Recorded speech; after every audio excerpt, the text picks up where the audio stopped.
Imagine spending your entire life saving for a quiet, predictable retirement, only to realize the home you own is built on a financial landmine. For millions of American seniors, mobile home parks were the last remaining bastion of affordable housing. But right now, Wall Street private equity firms are quietly buying up the land beneath them using a multi-billion-dollar loophole. These seniors own their physical homes, but they do not own the dirt underneath.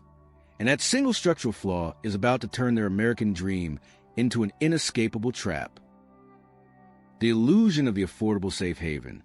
For over half a century, manufactured housing represented one of the most brilliant, self-sustaining anomalies in the American real estate market. It solved a foundational economic problem: how to provide stable, dignified homeownership to individuals living on fixed incomes or modest wages, completely insulated from the volatile, speculative spikes of traditional suburban real estate. The model operated on a straightforward, elegant compromise. A resident will buy the physical structure of a manufactured home outright, securing an asset that they fully owned, and then place that home within a dedicated community, paying a small, predictable monthly fee to rent the patch of land beneath it. This infrastructure fee, historically known as lot rent, was traditionally managed by local, family-owned operators. For decades, these mom-and-pop landlords viewed their parks not as high-yield financial instruments, but as stable, long-term businesses. They kept lot rents low and stable, often adjusting them only slightly to track inflation or local property tax adjustments. In return, they enjoyed near-zero turnover and a quiet, self-governing community of residents who took meticulous care of their properties. For a retiring generation of working-class Americans, entering one of these communities brought an overwhelming sense of psychological and financial relief. After 40 years of laboring in factories, retail, or civil service, paying off a manufactured home meant achieving the ultimate goal: a life free from the threat of a sudden mortgage default or an unpayable rent hike. This sense of security, however, looks entirely different when viewed through the cold lens of modern macroeconomic reality. The average American senior relying on Social Security receives a monthly check of approximately $1,900. In a stable economic ecosystem where lot rent hovers between $250 and $400 a month, that fixed income is entirely viable. It leaves a modest but comfortable buffer for supplemental health insurance, daily groceries, utility bills, and routine maintenance. The fatal vulnerability of this entire design is that it operates like a finely tuned machine with zero margin for error. Because fixed incomes do not adjust to sudden artificial market shocks, even a seemingly minor budgetary displacement can trigger a cascading, irreversible financial failure. For decades, seniors lived peacefully within this delicate equilibrium, completely unaware that their security rested entirely on a single, extraordinarily fragile assumption: that the landowner across the table actually wanted them to stay there. Enter the corporate landlords.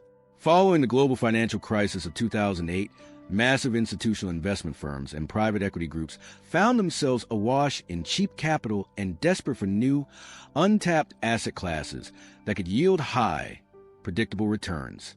As traditional real estate markets became oversaturated and fiercely competitive, Wall Street analysts began looking at the forgotten fringes of American housing.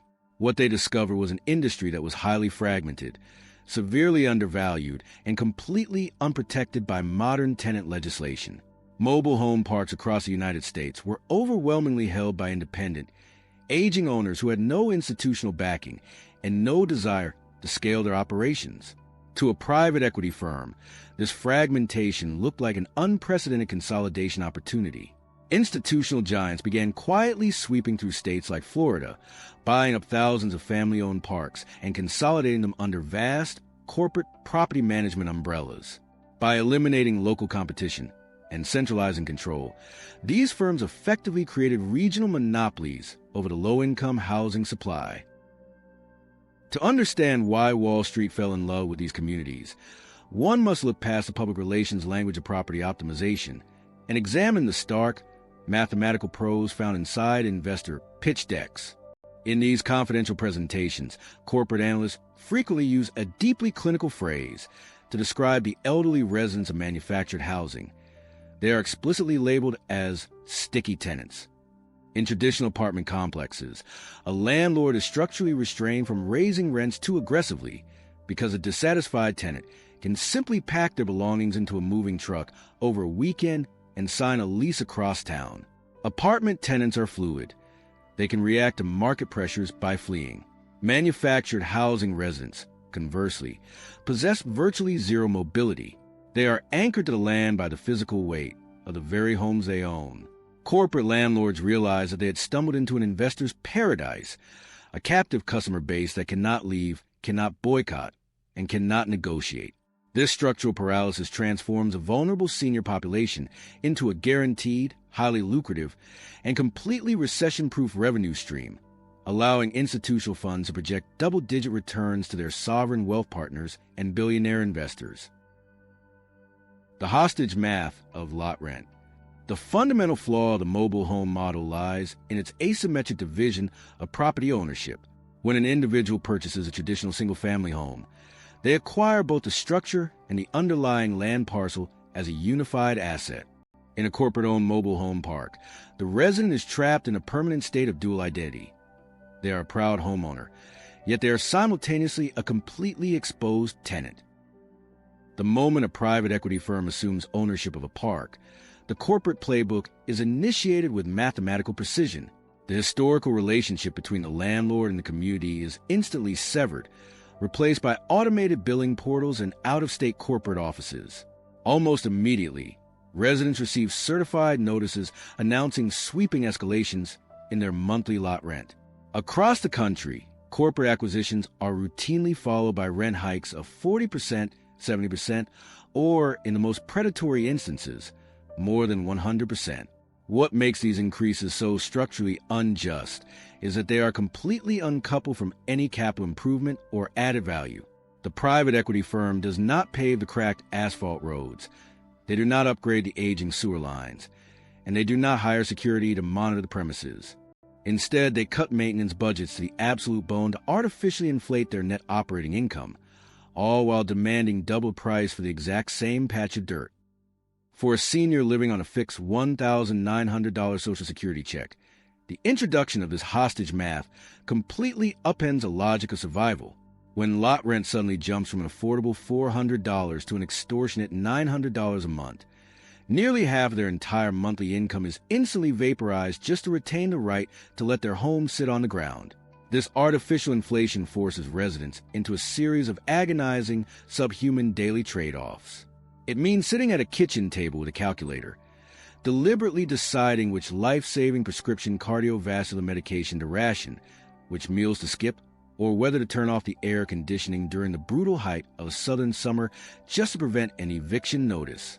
The corporate algorithm calculates these rent increases to extract the maximum possible dollar from the resident's pocket, pushing them to the absolute precipice of financial ruin without a single thought for the human wreckage left in its wake. The paradox of the mobile home. When confronted with the realities of skyrocketing lot rents, an outside observer will naturally ask the most obvious consumer question. If the conditions are this predatory, why do the residents not simply pack up their homes, leave the park, and relocate to a fairer piece of land? The answer to that question reveals the central multi-thousand-dollar deception embedded within the very name of the housing asset itself. The term mobile home is a complete engineering and financial illusion. Modern manufactured homes are designed, manufactured, and transported exactly once. They travel from the factory floor to their initial destination on a temporary highway chassis. Once they are positioned on a designated lot, they are permanently anchored down. Workers install heavy steel tie-down straps, connect structural blocks, affix complex perimeter skirting, and carefully splice the home directly into underground municipal water, electrical, and sewage main lines. For all practical intents and purposes, the home becomes a permanent, stationary fixture of the landscape. To undo this installation process requires an extraordinary amount of specialized engineering, labor, and capital. A resident wishing to move their home must hire professional transport contractors to detach all utility main lines, remove the structural skirting, lift the home off its foundations, and reattach temporary axles and wheels. The physical transport requires state highway permits, escort vehicles, and site preparation fees at the new location. In the modern economy, the baseline cost of physically moving a single-wide manufactured home ranges between $5,000 and $10,000. If the home is a larger, double-wide configuration, that cost easily climbs past $15,000. For an elderly retiree whose life savings are completely tied up in the equity of their shelter, coming up with $8,000 in liquid cash is an absolute statistical impossibility. Even if a senior could somehow secure the capital required to fund a relocation, they run headfirst into a terrifying structural risk. Manufactured homes built in the 1980s or 1990s were never engineered to withstand profound mechanical stresses of being unanchored, hoisted, and dragged down a highway at 50 miles per hour. The sheer vibration and structural twisting of transport frequently cause older walls to warp, plumbing lines to rupture internally, and roofs to buckle completely. Attempting to escape a predatory landlord can easily result in the total destruction of the senior's primary financial asset. They find themselves completely paralyzed, caught in an inescapable geographic vice. They cannot afford the cost of staying, and they cannot survive the physical or financial cost of leaving. Manufactured eviction and asset seizure. The structural paralysis of the elderly resident is not a design flaw or an accidental byproduct of corporate mismanagement. It is the core feature that enables the final, most lucrative phase of the private equity playbook. When a senior's fixed income is permanently outpaced by hyperinflated lot rents, they inevitably begin falling behind on their payments. Once a resident misses their billing window, the corporate entity does not offer payment plans or counseling. Instead, they immediately leverage the full power of the local legal system to initiate formal eviction proceedings. In a conventional apartment eviction, a tenant packs their suitcases, forfeits their security deposit, and vacates the premises, leaving the landlord with an empty room. In a corporate mobile home park, however, an eviction notice triggers an incredibly sinister legal mechanism. Because a resident cannot afford to pay thousands of dollars to physically move their home off the property, they are legally forced to leave the structure behind when they vacate the land. Under the statutory frameworks of many states, if a manufactured home remains stationary on a rented lot for a specific number of days following an eviction or abandonment ruling, the park owner is granted the legal right to declare the structure abandoned property. The corporate landlord can then petition the local courts for an expedited title transfer, effectively seizing ownership of a physical home worth $40,000, $60,000, or even $80,000 for pennies on the dollar. Once the private equity firm secures the clean title to the seized home, the transformation of the asset is complete. The corporate manager sends in a crew to perform minor, low-cost cosmetic renovations, a fresh coat of paint, new laminate flooring, or updated kitchen fixtures. They then place the home back onto the open market, selling it to a new, unsuspecting senior citizen who is desperately searching for an affordable place to retire. The new buyer hands over their life savings to purchase the home, signs a new lease for the high-priced lot rent, and steps directly into the exact same trap that destroyed the previous owner.